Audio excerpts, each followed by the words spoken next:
বাংলাদেশে নাইজার শাইল আমন মৌসুমের একটি জনপ্রিয় দেশীয় ধানের জাত। আলোর প্রতি সংবেদনশীল হওয়ায় বাজারে চাহিদা থাকার পরেও শুধু আমন মৌসুমে আবাদ হতো এই ধান।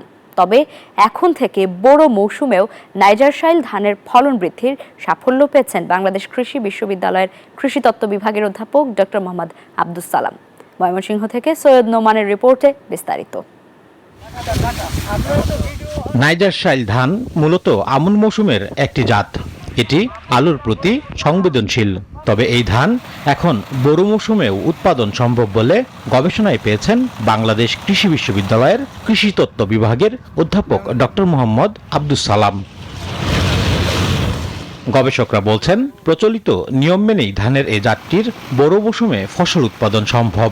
এছাড়াও মানবদেহের জন্য, বিশেষ করে মা ও শিশুদের জন্য যথেষ্ট পরিমাণ জিঙ্কের উল্লেখযোগ্য উপস্থিতি মিলেছে। এই জাতটিকে আমরা ডিসেম্বরের 15 তারিখ থেকে যদি জানুয়ারির 30 তারিখের মধ্যে জমিতে লাগাই, তাহলেই এই জাতের মধ্যে অর্থাৎ লাগানোর সময় চারার মধ্যে স্বল্পদিনের যে প্রভাব সেটি থাকবে। মার্চের দিকে ফ্লাওয়ারিং হয়ে যাবে ইনশাল্লাহ, আর এপ্রিলে আমরা এই ধানটাকে কেটে ফেলতে পারবো। জিঙ্ক আমাদের রোগ প্রতিরোধ ক্ষমতা বৃদ্ধির জন্য একটা অত্যাবশ্যকীয় উপাদান, স্পেশালি বাংলাদেশের শিশু এবং মহিলাদের জন্য একটি খুব প্রয়োজনীয় উপাদান। নাইজার শাইল ধানে জিঙ্ক সমৃদ্ধির করণ যেটা করা হয়েছে সেটাও কিন্তু এটা একটা এক্সট্রা অ্যাডভান্টেজ। হেক্টর প্রতি 5.5 টনের বেশি ফল এসেছে।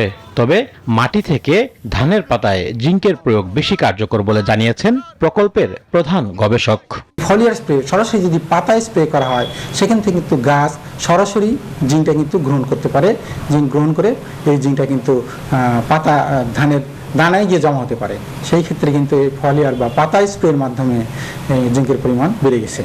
বড় মৌসুমের অন্যান্য ধানের তুলনায় নাইজার শাইল ধান উৎপাদনে সময় সাশ্রয় হবে 15 থেকে 20 দিন। এছাড়া তুলনামূলকভাবে কম হবে সেচ ও সারের ব্যবহার। সৈয়দ নোমান, নিউজ 24, ময়মনসিংহ।